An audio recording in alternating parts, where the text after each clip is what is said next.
Livro de Romanos, capítulo de número 8, e o versículo 28. Amém, meus amados? Todos vocês acharam? Você pode ler comigo, acompanhar a leitura? Escute. E sabemos que todas as coisas contribuem juntamente para o bem daqueles que amam a Deus, daqueles que são chamados por seu decreto. Sabe, amado, que este é um versículo que eu e você precisamos entender. Hoje é o terceiro dia, quando trabalhamos o espírito de entendimento. E a palavra de Deus diz: todas as coisas cooperam para o bem daqueles que amam a Deus. A porta que não abriu cooperou para o teu bem. Os dias que você chorou cooperou para o teu bem. Dias de angústia cooperaram para o teu bem. Está dizendo que todas as coisas cooperam para o teu bem. Cooperam para o bem daqueles que amam a Deus, daqueles que foram chamados segundo o seu decreto. Compreenda que aquilo que não deu certo na tua vida cooperou para o teu próprio bem. Talvez eu e você, olhando para a Bíblia Sagrada, nós vamos olhar para o livro de Jó. E a Bíblia diz: um homem justo, reto, íntegro, e se desviava do mal. Olhamos para este homem e vamos ver ele passar por tantas coisas. Vai perder seus filhos, perde os seus bens, perde a sua própria saúde. Mas tudo isso cooperou para o bem de Jó. Chega um dia em sua vida que ele diz o seguinte: eu conhecia a Deus apenas de ouvir falar, mas hoje os meus olhos te veem. Eu quero que você não esqueça que a Bíblia Sagrada diz que o poder de Deus, ele se aperfeiçoa na tua fraqueza. O poder de Deus na tua vida não se aperfeiçoa no dia que você está sorrindo. O poder de Deus não se aperfeiçoa na tua vida no dia que tudo deu certo. O poder de Deus não se aperfeiçoa na tua vida no dia que eles dão um tapinha nas tuas costas e dizem que você é o cara. O poder de Deus se aperfeiçoa na tua vida quando você é caluniado, quando você é chicoteado, quando você toma pedradas. O poder de Deus se aperfeiçoa na tua vida quando você se sente fraco, quando você se sente sem forças, quando você não sabe para onde ir, quando você não sabe qual porta que vai abrir. É o poder de Deus se aperfeiçoando na tua vida, é o próprio Deus aperfeiçoando você para a obra que Ele te chamou. Ei, não queira compreender os planos de Deus, mas pelo espírito de entendimento, entenda: Deus não perde o controle de nada. Talvez eu e você, olhando para José no Egito, você consegue entender? Um homem que é levado para o Egito, que vai enfrentar uma cisterna, que vai ser traído pelos seus próprios irmãos, pela sua família, um homem que vai passar muito tempo em uma prisão. Tudo aquilo cooperou para um dia ele ser um governador, para ele reinar sobre o Egito. Talvez você não entenda. A Bíblia diz que Daniel, ele era um príncipe. Daniel e os seus amigos, Sadraque, Mesaque e Abednego, eles eram príncipes em Israel. São retirados de Israel, levados para uma Babilônia. Mas tudo isso cooperou para o seu próprio bem. Tudo isso cooperou para que um dia o nome de Deus fosse conhecido naquele lugar. Ei, escute uma coisa. A Bíblia diz: se passares pelas águas, elas não te submergirão. Se passares pelo fogo, chama alguma arderá em ti. Escute, é Deus dizendo que Ele te cuida nos mínimos detalhes. Escute, certo dia, Jesus Cristo olha para Pedro e diz: Pedro, Satanás pediu para te cirandar como trigo, mas eu roguei por ti, eu intercedi por ti, para que a tua fé não desfaleça. Jesus estava dizendo: eu roguei para você passar pela prova e continuar firme, eu roguei por você, para você passar pela tentação e continuar convicto. Ei, o dia mau ele existe na tua vida, mas a Bíblia diz: ei, o capacete da salvação, a couraça da justiça, o escudo da fé, a espada do Espírito, a sandália na preparação do Evangelho da paz. Ei, para fazer tudo e continuar firmes. Fazer tudo e continuar o quê? Firme. Compreenda que talvez o dia mau que hoje bateu na tua porta, compreenda que talvez a situação que você tem vivido ou passado, talvez você diz: parece que Deus perdeu o controle, parece que Deus não está vendo, mas eu venho aqui para te dizer que isso faz parte da obra de Deus, faz parte do escrito de Deus, faz parte daquilo que Ele determinou sobre a tua vida. Ei, saiba de uma coisa: não cai um fio de cabelo da tua cabeça. Escute, não cai um fio de cabelo da tua cabeça sem que Deus saiba ou sem que Deus permita. Ele manda te dizer: tem o controle de todas as coisas. Ei, Ele continua onipotente, onisciente, onipresente. Ele continua todo poderoso. Compreenda isso. Não é para você baixar a tua cabeça, é para você levantar as tuas mãos e dizer: tudo isso vai cooperar para o meu bem. Tudo isso vai cooperar para o meu bem. Diga isso. Ei, levante a tua mão e fale comigo: tudo isso vai cooperar para o meu bem. Aplauda o Senhor e receba essa palavra em nome de Jesus.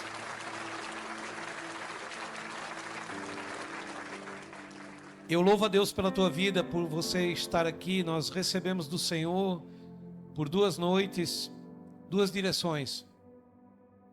E a primeira delas, no primeiro dia,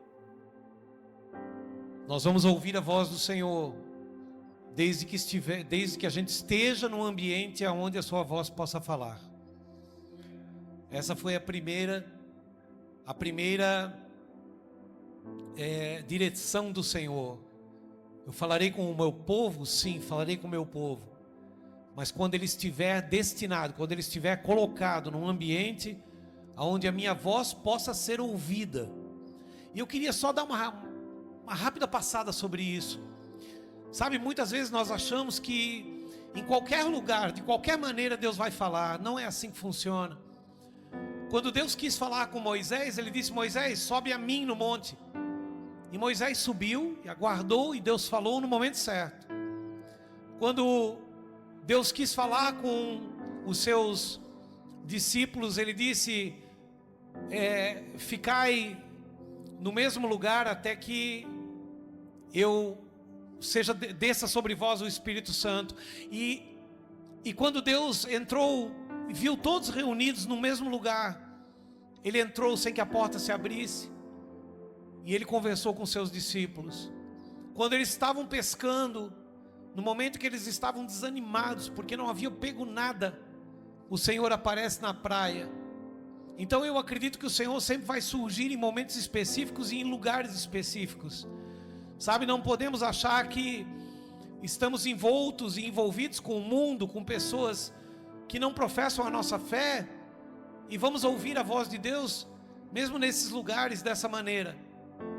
Não, isso não funciona assim. Nós precisamos estar separados. Nós precisamos, principalmente nesses dias de prova, dias de dificuldade, dias de angústia, dias em que o mundo está vivendo coisas que nunca viveu, coisas que você está vendo, assistindo, que você nunca assistiu, você nunca viu. Esse é o momento de nos separarmos. Esse é o momento da nossa oração. E creia, a minha melhor oração, eu não abro a boca.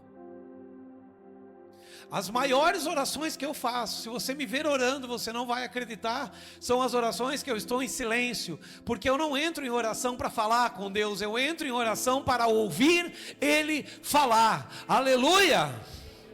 A verdadeira oração é onde você quer ouvi-lo. Eu quero escutar o Senhor falar. O que Ele tem para me dizer? Imagina, que novidade seria essa? Que palavra seria essa? Mas em que lugar eu estarei para que Ele possa falar comigo? Que ambiente? Que ambiente eu vou me posicionar para ouvir a sua voz? Há necessidade. O Senhor não vai falar se nós não nos posicionarmos. Ontem, o evangelista Marcos abriu o culto aqui falando de arrependimento. Abriu falando de propósito. E eu acho que é isso que está faltando para a igreja, arrependimento. Uma igreja que se arrepende. Uma igreja que bate no peito, que se arrepende, que diz: meu Deus, eu quero mudar de vida, eu não quero ser assim, eu não quero fazer essas coisas. Irmãos, acabou o temor na igreja. Dá a impressão que nós viemos aqui ouvir um homem, mas Jesus Cristo cumpre a sua palavra. Onde 2 ou 3 estiverem reunidos, eu estou no meio deles. Ele está nesse lugar. Aleluia! Como é que nós recebemos Ele, querido? Como é que nós recebemos alguém que nos visita? Aplauda o Senhor por isso. Ele está aqui, aleluia!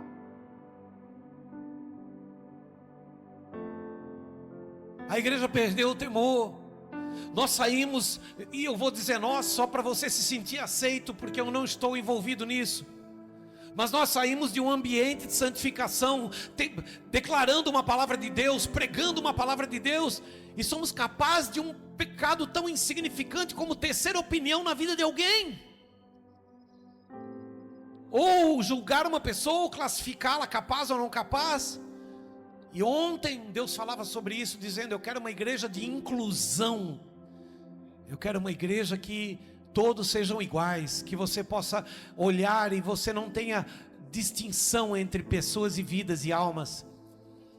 Pessoas que não são vistas pelo que elas podem oferecer, mas pessoas que possam ser vistas pela categoria de irmão, pelo quanto ela é irmã, irmão, o quanto você consegue vê-la.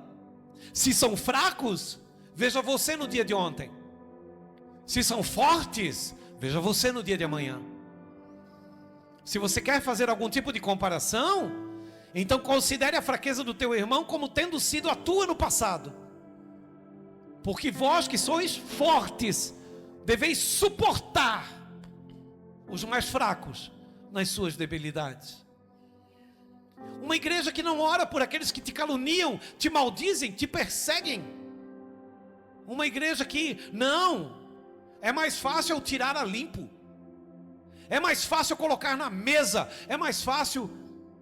Não, a ordem não é essa. Sabe, nós fizemos uma distribuição de cestas básicas no final do ano, e sabe o que Deus dizia para mim naquele dia? Apareceu uma mulher na janela com uma bicicleta e disse: vocês estão dando cesta básica? E o nosso coração amoleceu, e eu falei: alguém dá uma cesta básica ali para ela, alguém busca. Aí pegaram e deram uma cesta, mas eu disse para ela: a senhora não conta para ninguém, porque essas cestas elas estão todas separadas, e eu não posso distribuí-las. Você consegue entender o meu erro? Por quê? Porque eu estava fora da palavra. Fora da palavra? Sim, a palavra diz o quê? Dá a quem te pede e não negues a quem te toma emprestado. A palavra diz: não digas vai e volte amanhã tendo tu contigo.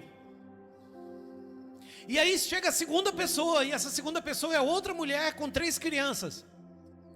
É aqui que estão dando cesta básica? E eu disse: dá uma cesta básica para ela, mas avisa que para ganhar a cesta básica tem que estar no culto, que nós não vamos mais distribuir, porque nós temos os centros de recuperação para doar a cesta básica, nós temos as pessoas que nós já prometemos.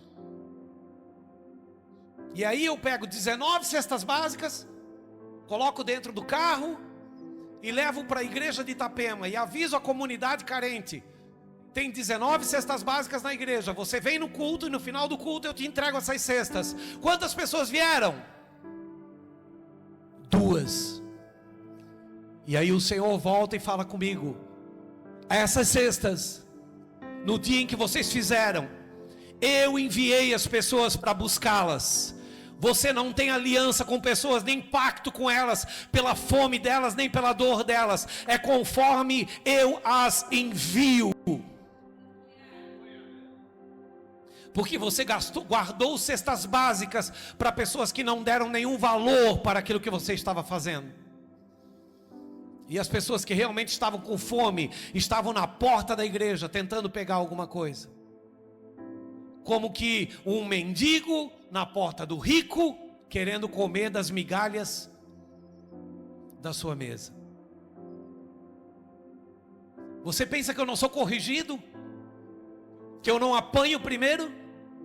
Porque muitas vezes no altar parece que nós estamos batendo, mas a verdade é que nós estamos tentando salvar da mesma maneira como estamos sendo salvos.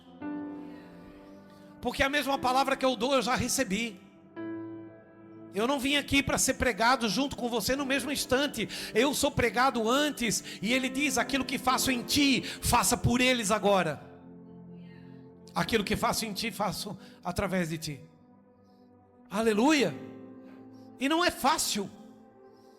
Não é fácil. Muitos pastores já subiram no altar dizendo: não, porque Deus nos ungiu para isso, e glória a Deus que é Ele que carrega o nosso fardo. Não, não é fácil. E Deus sabe o quanto é difícil carregar a responsabilidade da pregação, carregar a responsabilidade da oração, carregar a responsabilidade do jejum. Ah, mas é bom estar na frente. Não acho mais isso. Não vejo mais isso como uma bondade de Deus. Vejo como uma grande responsabilidade. Uma grande responsabilidade. É uma grande responsabilidade. E nós gostaríamos que essa noite você recebesse a terceira noite da primícia dos dias dedicados que nós recebemos do Senhor. Atos capítulo 3 e versículo 1. O melhor é para Deus, irmão. O primeiro é para o Senhor. Irmão, você quer o primeiro do Senhor? Dê o primeiro para o Senhor. O primeiro da sua manhã, o primeiro da sua oração, o primeiro do seu dia, o primeiro do seu dinheiro, o primeiro do seu recurso, o primeiro do seu tempo. Dê o primeiro para o Senhor. Irmãos, 4 coisas que você precisa considerar, e considere, por favor. Em primeiro lugar, Deus. Sempre Deus. Em segundo, a família. Sempre a família. Em terceiro, a igreja. Sempre em terceiro, a igreja. Em quarto, o trabalho. Eu não estou dizendo que o trabalho vem por último, eu estou dizendo que ele vem em quarto. Porque tem muitas outras coisas que vêm em quinto, sexto, sétimo, oitavo e por aí por diante. Mas se eu não considerar isso, eu posso trocar os valores. E eu posso achar que primeiro é a igreja, e que segundo é a família, e aí eu vou perder a família por causa da igreja. Ou eu posso considerar que primeiro é a família e segundo é a igreja, aí eu vou perder a minha comunhão, porque eu não coloquei Deus em primeiro lugar. Antes da minha família tem que vir Deus, porque uma família sem Deus, ela não subsiste. Você está me entendendo, amém? Então primeiro de tudo, Deus, Deus, Deus, Deus, Deus, sempre Deus. Não importa o que aconteça, família dividida, família junta, com dinheiro, sem dinheiro, não interessa, com saúde, sem saúde, Deus, Deus, Deus, Deus, Deus, em tudo Deus. Em segundo lugar, eu preciso da família. Se eu não fosse um modelo para minha casa, eu não poderia ser para a igreja.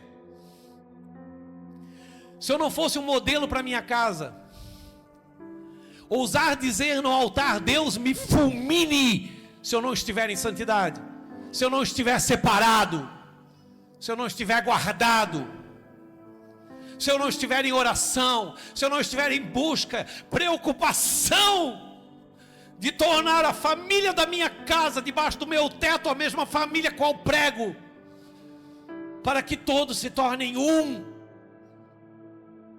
Ter a coragem de se expor diante de Deus, sabendo que Ele tem poder para me matar nesse altar, se eu estiver mentindo. Dando a Ele toda a autoridade sobre a minha vida, sobre o meu espírito, sobre a minha alma. e assim entregar ao Senhor em todo o seu poder. Primeiro Ele na minha vida, segundo a minha família, terceiro a igreja que Ele me deu como responsabilidade, para que em último venha o meu trabalho, porque trabalho é tripalo, e tripalo é suor, e suor Deus não quer. A palavra trabalho vem da palavra original do grego tripalo. Tripalo quer dizer tortura, e tortura quer dizer suor. O Senhor não quer o teu e o meu trabalho, Ele quer o nosso serviço. E para fazer o serviço, nós não temos que ser vistos, nós precisamos ser lembrados.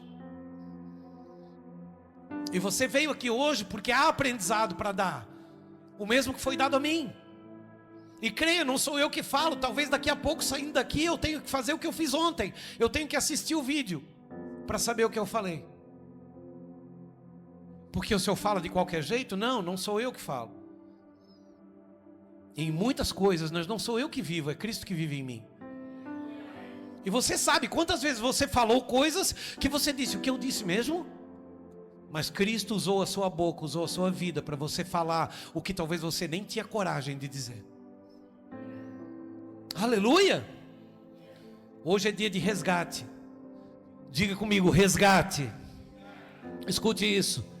A cura de um coxo, Atos capítulo 3. Espírito de entendimento hoje. Entenda isso. Pedro e João subiam ao templo para a oração da hora nona. Era levado um homem, coxo de nascença, o qual punham diariamente à porta do templo chamada Formosa, para pedir esmolas aos que entravam. Vendo ele Pedro e João que iam entrar no templo, implorava que lhe dessem uma esmola. Pedro, fitando-o, olhando-o, juntamente com João, disse: olhe para nós. E ele os olhava atentamente, esperando receber alguma coisa. Pedro, porém, lhe disse: não possuo nem prata nem ouro, mas o que eu tenho, isso eu te dou. Em nome de Jesus Cristo, o Nazareno, anda. E tomando-o pela mão direita, diga comigo, mão direita. Tomando-o pela mão direita, o levantou. Imediatamente os seus pés e tornozelos se firmaram. De um salto se pôs em pé, passou a andar e entrou com eles no templo, saltando e louvando a Deus. Aleluia! Eu quero que você entenda os segredos dessa leitura. Pedro e João subiam ao templo para a oração, e eles tinham um horário para fazer isso. Pedro e João não foram para a igreja, eles não foram para o culto. Pedro e João, eles tinham um horário. A hora nona era o horário de oração deles, eles não faltavam. E naquele dia, como de costume, eles estavam indo ao templo. Como de costume eles iam para a oração, era levado. Querido, quantos de nós fomos trazidos por aquilo que Deus podia dar? Quantos de nós fomos trazidos, éramos coxos, não tínhamos com o nosso próprio caminhar, não sabíamos o caminho do Senhor, não sabíamos andar nos passos do Senhor, e fomos trazidos por alguém que disse: vai para a igreja, Deus vai te abençoar. Estás passando por luta, vai para a igreja. Estás passando por dificuldade financeira, vai para a igreja. E nos colocaram na porta, mas nunca entramos no templo. Ficamos olhando aquilo que Deus podia dar. Olhávamos para as nossas mãos ao invés de olhar e fitar os olhos do Senhor. Era necessário que Pedro tirasse aquele homem daquela situação que ele estava aprisionado à porta da estrutura. Ele estava aprisionado na porta da estrutura, olhando para as suas mãos, para ver o que podia cair, qual era a esmola do dia, o que Deus poderia me dar hoje. Quantos de nós viemos para a igreja por aquilo que Deus pode dar e não por aquilo que Ele é? Você está aqui, dá um amém. Quantos de nós fomos convidados pela presença? Quantos de nós fomos apresentados ao Senhor, mas nunca fomos representantes dele, e fomos trazidos à porta. E aquele homem, ele era colocado na porta. Você consegue imaginar que alguém te traz, mas não fica contigo? Você consegue imaginar que alguém traz um coxo, coloca ele na porta e diz: vai, pede esmola, no final do dia a gente te busca, e vai embora? Esse é o convite. Vai para a igreja. Que hora é o culto lá? 7h30. O pastor lá é uma bênção. Tu vai hoje? Hoje eu não vou conseguir, mas vai lá. Vai lá que o camarada te recebe lá, ó. Pessoal, gente boa lá. Eu só vou se tu for.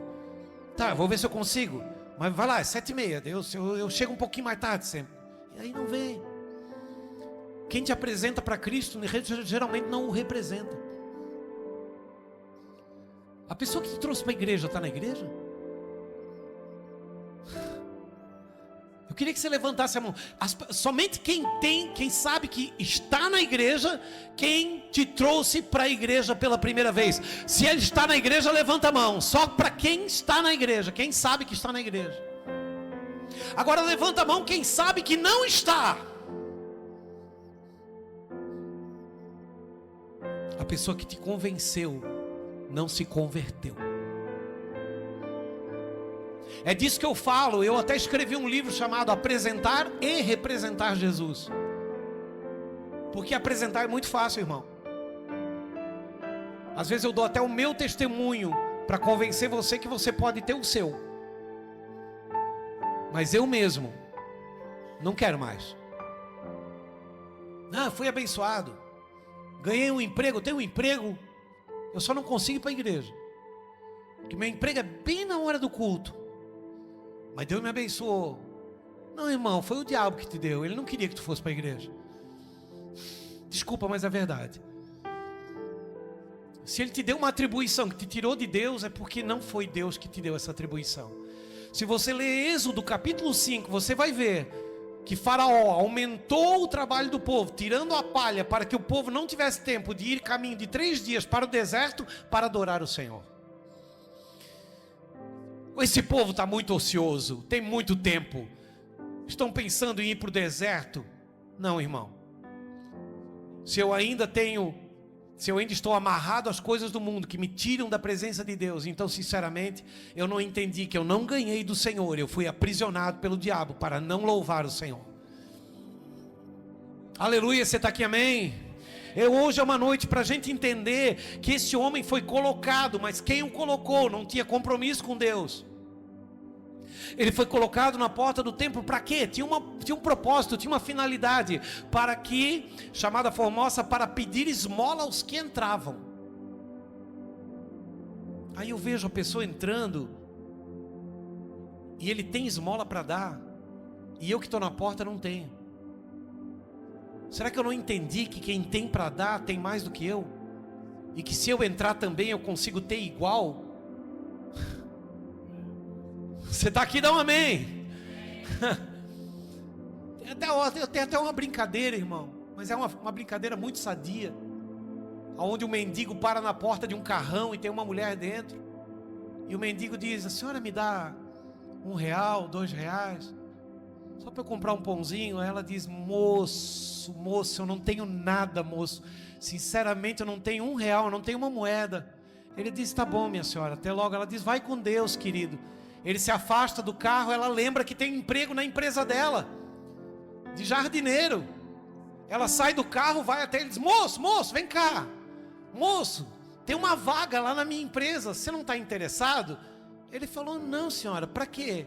Para ficar que nem a senhora, que não tem nem R$2 para dar a um homem que nem eu? Quero trabalhar não, minha senhora, eu continuo aqui, porque aqui daqui a pouco aparece alguém que tem R$2. Irmão, se você trabalha para Deus por dinheiro, até o diabo tem um salário melhor. Eu ouvi um amém? Eu preciso entender essas coisas, irmão. Vendo ele, Pedro e João, que iam entrar. Por que ele identificou Pedro e João? Porque todo dia eles estavam entrando. Todo dia. Que iam entrar na porta e implorava que lhe dessem alguma esmola. Irmão, ele não só está com a mão assim, mas a boca está aberta. Ele está pedindo. Esmolinha, pelo amor de Deus. Esmolinha, pelo amor de Deus. São aquelas orações: Senhor, eis-me aqui, Senhor, olha a minha situação. Oh Senhor, olha o meu carrinho velho. Oh Senhor, olha a minha casinha de aluguel. Oh meu Pai, me dá um terreno. Oh meu Senhor, abre a janela do céu para que eu ganhe minha casa própria. Oh Senhor, me dá uma esmola. Tem uma musiquinha que diz assim, ó: eu só quero tua presença, hoje não vim te pedir nada. Aleluia! Você está aqui, amém? Hoje é choque de realidade, irmão.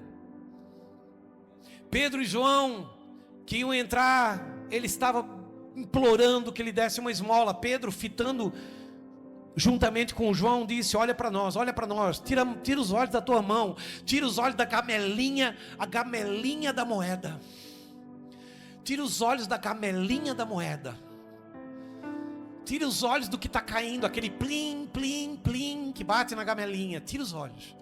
Olha para nós, olha para nós, olha para nós, olha para nós. Por que Jesus diz assim, ó: se o meu povo, que se chama pelo meu nome, primeiro, se humilhar, segundo, se humilhar, buscar a minha. Porque Deus não quer que você busque as suas mãos. Não é o que Ele pode dar, é o que Ele é. Buscar a minha face, se converter dos seus maus caminhos, então eu ouvirei do céu, descerei e sararei a sua terra. Aleluia! Deus não quer que você olhe para as mãos. Eu não vou ficar procurando as mãos do Senhor. Oh Senhor, qual é a bênção? Irmão, tem uma coisa que me irrita: é encontrar um crente no caminho que diz: conta a bênção, irmão, para.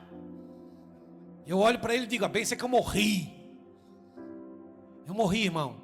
Ele diz: morreu? Como assim? Morri para o ódio, para a raiva, para a angústia, para a inveja, para o medo. Morri. Deus só fala com gente morta, irmão. João capítulo 5, versículo 25 diz: é chegada a hora, é chegado o dia, e já é agora, em que os mortos ouvirão a voz de Deus, e aqueles que a ouvirem viverão. Aleluia! Eu preciso morrer, irmão. Aquilo que te mata, você precisa matar. Eu comecei dizendo: o crente que tira limpo, mata isso. O crente que tem ódio, mata isso. O crente que tem raiva, mata isso. Nós temos uma frase antiga na igreja que diz: aquilo que falaram de ti é verdade? Muda. É mentira? Na bola, irmão, vai fazer outra coisa. Vai te preocupar com outra coisa, irmão. Vai se ocupar com outra coisa. O diabo está tentando tirar você. O diabo está tentando atordoar você. O diabo está tentando manipular você em pequenas coisinhas, probleminhas, coisinhas que você vai dizer: mas eu não fiz isso. Mas não fui eu. Se não foi você, deu, acabou, chega. Presta atenção em outra coisa. Busca o Senhor, irmão. Colossenses capítulo 3 diz, versículo 2 diz assim, capítulo 3, versículo 2: pensai nas coisas lá do alto, olhai para as coisas lá do alto. Aleluia! As da terra não edificam. Aleluia! Olhe para nós. Olhe para nós. E aí eu quero entrar em outra fase. Os crentes que dizem: olha para Jesus, não olha para mim, eu sou falho. Irmão, vai te consertar com Deus, queridão. Vai te santificar. Vai dar uma fiada no ferro. Olha para Jesus, não olha para mim que eu sou falho. Tu não é imagem e semelhança de Jesus? Tu não é imagem e semelhança de Deus? Como é que eu não vou olhar para ti, meu irmão? Se eu não encontro direção em ti, eu nem posso caminhar contigo. O meu Senhor é o caminho, é a verdade e é a vida. Mas se eu estou nele e ele em mim, eu posso apontar o caminho. Aleluia! Você está me entendendo? Amém? Oi, irmão, eu estou pegando fogo aqui.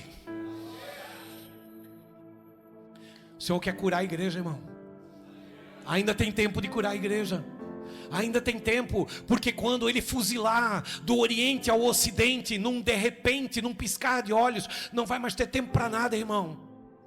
Hoje de manhã, quando era às 4 horas da manhã, não deu tempo maduro, apagou as luzes e ele foi pego. Deixa isso para lá. Maduro vamos ficar nós, com a palavra do Senhor. Maduro nós vamos ficar podre, irmão. Nós vamos cair do pé. Em nome de Jesus, aleluia. Olha só. Ele os olhava atentamente. Você quer saber o que ele fez? O que fez o coxo se levantar? O coxo creu. Não, o coxo olhou.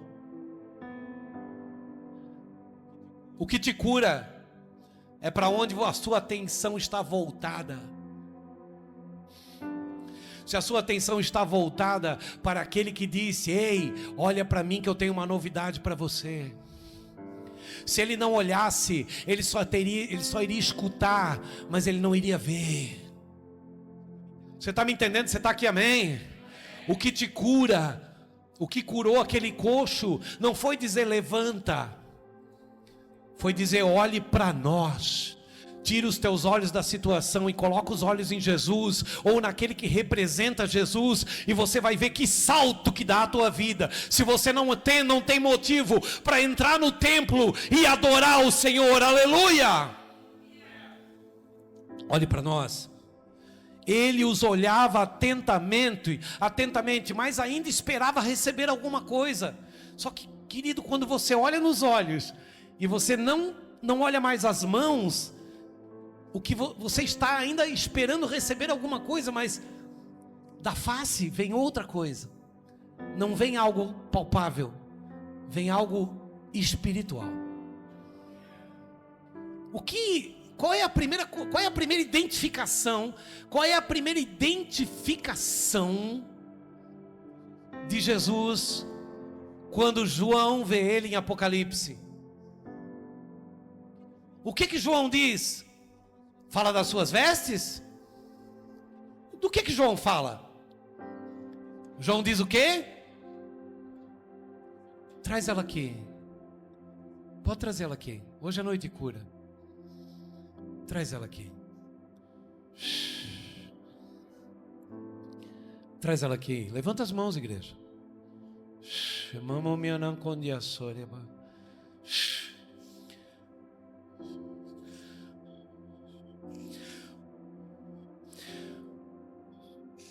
Espírito Santo de Deus, tira todo medo, todo medo. Solta, Senhor, solta, para que haja paz em seu coração. Todo medo, tira todo medo, toda angústia, tira agora, Senhor, tira agora. Toca Jesus, toca como tu tocaria na tua igreja, Senhor, para tirar o medo, para centrar pensamentos e sentimentos. Arranca todo medo, toda angústia. Sim, Senhor, em nome de Jesus. Em nome de Jesus. Amém e amém. Amém. Senta lá, fica bem. Dá uma aguinha para ela. Alguém dá uma água para ela, amém? Aleluia. Escuta isso. Escuta isso, isso é importante. Ele esperava receber alguma coisa. Preste atenção aqui. Você só tem alguns minutos até que eu termine. Ele ainda esperava receber alguma coisa, mas agora não das mãos. Porque agora os seus olhos estavam fitos na face. E a face não entrega nada. A face não entrega nada material, a face não entrega nada que você possa gastar. Qual é a primeira identificação de Jesus? Qual é a primeira identificação de Jesus? Os seus olhos eram como chama de... Sabe por quê? Porque João, quando ele entrou em Apocalipse, a primeira coisa, quando ele teve uma visão de Jesus, ele olhou a face. Ele não olhou as mãos. Ele não olhou os pés. O João começou a fazer uma panorâmica de cima para baixo. Seus olhos eram como chama de fogo. Na sua boca tinha uma língua como espada afiada de 2 gumes. Na sua coxa estava escrito: Rei dos Reis, Senhor dos Senhores. Os seus pés reluziam como latão de bronze. Ele começou a dar uma panorâmica. E Jesus, mas ele começa do alto a baixo. Não é o que ele pode me dar. Vai faltar comida? Nilton, vai faltar comida. Vai faltar a tua presença, Senhor? Não, não vai. Amém. Jeremias, no capítulo 33, ele está no pátio da guarda, preso, no pátio da guarda, preso. Aí Deus vem e diz assim: Jeremias, vamos ver se é Jeremias 33? Olha aqui comigo. Aleluia. Obrigado, Jesus. Jeremias 33, abri, versículo 1. Veio a palavra do Senhor a Jeremias segunda vez, estando ele ainda encarcerado no pátio da guarda, dizendo: assim diz o Senhor que faz estas coisas, o Senhor que as forma para as estabelecer, Senhor é o seu nome. Olha o que Deus disse para Jeremias, preso. Jeremias está preso. Invoca-me e eu te responderei, anunciar-te-ei coisas grandes e ocultas que tu não sabes. Aleluia! Se você continuar lendo, você vai ver que Jeremias não diz: Senhor, me tira daqui. Jeremias recebe a palavra e diz: uau, Senhor, eu vou receber isso? Imagine Jeremias segurando naquelas grades, debaixo daquele sol escaldante, num lugar que não chove, e dizendo: que maravilha, o Senhor está falando comigo.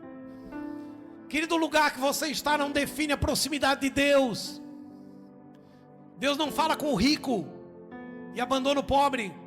Num casebre, numa barraca, debaixo da ponte, numa mansão, não interessa onde você esteja. Se você estiver num ambiente correto, a voz do Senhor será ouvida. Aleluia!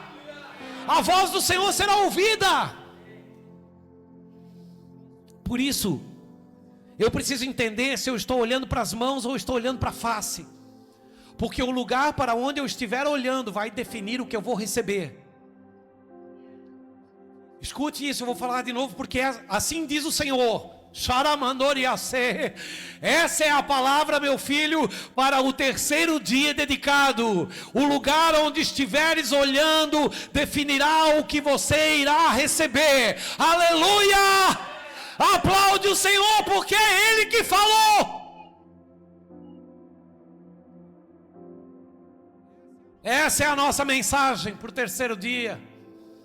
O lugar onde estiveres olhando definirá o que irás receber. Se os teus olhos estiverem postos nas minhas mãos, eu te darei somente coisas, mas se estiverem postos na minha face, eu te darei a salvação. Oh, aleluia, aleluia. Meu Deus, eu recebi isso aqui. Eu não tiro os meus olhos da tua face, Senhor, a tua face me basta. Aleluia. Agora eu entendo aquela caminhada de Salomão no jardim, quando Deus entra e diz: pede-me o que queres, isso eu te darei. Salomão diz: eu não tenho como conduzir esse povo, eu preciso de sabedoria, esse povo é grande demais para mim, eu não tenho conhecimento. E Deus diz: Salomão, porque não me pediste nem prata nem ouro, eu te darei sabedoria, conhecimento e entendimento, mas também não haverá na terra homem mais rico, mais abastado do que tu. Aleluia! E no dia que Jesus vem e faz uma comparação dos lírios com as roupas de Salomão, ele não comparou Salomão a outro homem, porque não havia homem para ser comparado, mas só os lírios do campo poderiam se vestir melhor do que Salomão. Aleluia! Oh, aleluia, ele está aqui, meu irmão. Eu estou recebendo de volta as revelações. Tinha saído de mim isso. Hoje eu estou ganhando de volta. Eu estou ganhando de volta.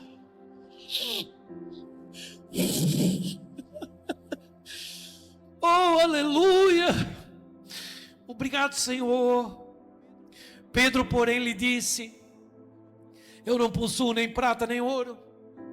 Meu Deus, os apóstolos tinham prata e tinham ouro, Pedro. Eles tinham, a Bíblia diz, que todos vendiam as suas herdades e depositavam nos seus pés, para que estes distribuíam a cada um conforme a sua necessidade, mas eles não consideravam ser deles aquilo que eles recebiam. Hoje você traz dízimos para a igreja, o pastor, o apóstolo pega tudo.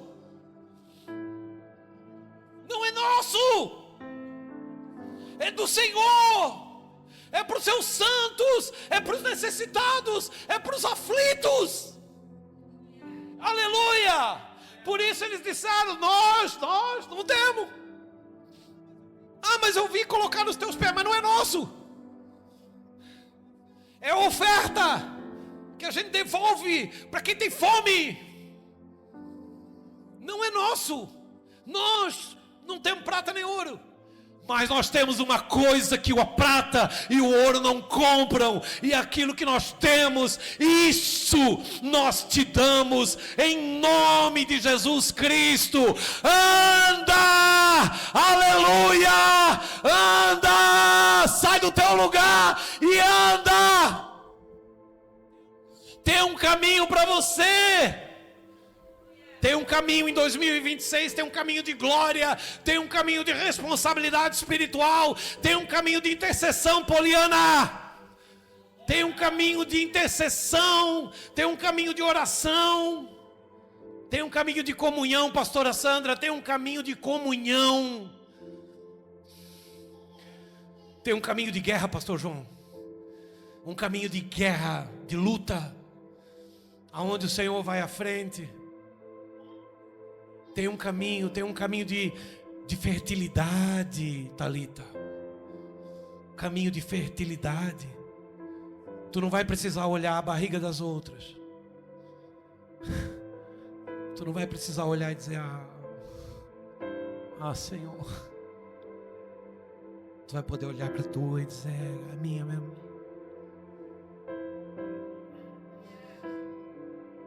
É a minha. É o meu bebê. Sabe, um dia Elias, ele cria tanto, mas para que ele cresce que viria chuva, ele sobe no monte e ele se acroca, como as mulheres hebreias quando iam parir seus filhos. Ele se acroca com o ventre sobre suas coxas, e ali naquela posição de quem está gerando, ele dizia para o seu moço: sobe lá e vê se está vindo nuvem de chuva. E o moço subia e descia e dizia: não vejo nada. Sobe de novo. Eu não vejo nada. Sobe terceira vez. Ele disse: vejo uma nuvem, porém é pequena como a mão de um homem. E ele disse: aparelhe os carros e cavalos, porque vem chuva. Vem chuva, aleluia. Diga comigo: ao menor sinal. Ao menor sinal. Mais alto: ao menor sinal virá milagre. Aleluia. Ao menor sinal virá milagre. Aleluia! Nós não estamos aqui para ser pensamento positivo. Hoje Deus me revestiu. Se eu pudesse, eu entraria na noite com o Senhor. E eu posso. Porque Deus quer fazer coisas infinitamente maiores do que pedimos ou pensamos, segundo o seu poder que opera em nós. Aleluia. Deus não quer parar no teu pequeno sonho. Às vezes tu está ali encroadinho numa coisinha. Ai, Senhor, só uma meia água. Aí, Senhor, tu não pedia, Romário, só uma meia água? Aí Deus deu uma casa com 2 quartos, sala, cozinha, banheiro, área de serviço, jardim. É coisas maiores. Ai, Senhor, só um carrinho, qualquer coisa que me leve para cá ou que me leve para lá. E o Senhor diz: não, eu nunca vi um justo mendigar o pão, nem sua descendência padecer necessidade. Eu tenho promessa para os meus filhos. Aleluia. Eu tenho promessa. Tomando-o pela mão direita. Por que pela mão direita? Podia ter pego pela mão esquerda, podia ter pego pelo ombro, podia ter dito: junta lá que eu junto aqui. Porque a mão direita é o lado espiritual. Se Pedro e João não tivessem convencido eles no espírito, eles jamais teriam levantado Júnior. ele jamais teria levantado. Ele teve de ser convencido no espírito. A mão direita é o lado espiritual. Lança a tua rede no lado direito. Se o teu olho direito te fizer pecar, se a tua mão direita te fizer pecar, arranca-o fora, porque melhor é para ti entrar no reino dos céus sem um dos teus membros do que ir para o inferno de todo. O lado direito, sempre que a Bíblia fala do lado direito, está falando do seu lado espiritual, daquilo que você crê sem ver. Quando ele tomou ele pela mão direita, aí aconteceu um milagre. Por quê? Porque foi convencido espiritualmente. Os seus olhos já estavam postos na face. Ele viu que ele poderia receber. A mão direita, o lado direito já estava convencido que seria o alicerce, o suporte para poder ficar de pé. Aí só era necessário que ele firmasse seus pés e tornozelos, e de um salto ele passasse a ficar em pé. O que eu posso oferecer ao Senhor? Eu acabei de ficar de pé. O que eu posso dar ao Senhor? Eu preciso dar uma oferta ao Senhor. Dinheiro, pastor? Não.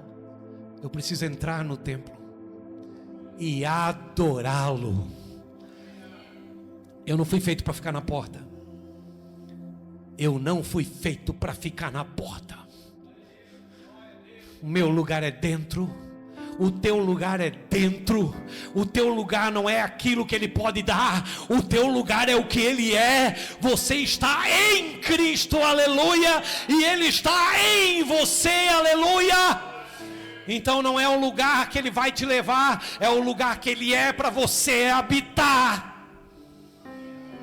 É diferente. Eu quero encerrar aqui. Apocalipse capítulo 11. Nem estava nos planos. Apocalipse capítulo 11, versículo 1. Meu Deus, irmão, eu não esperava por isso. Não esperava. Confesso para você que hoje foi um dia muito difícil. Não esperava por isso.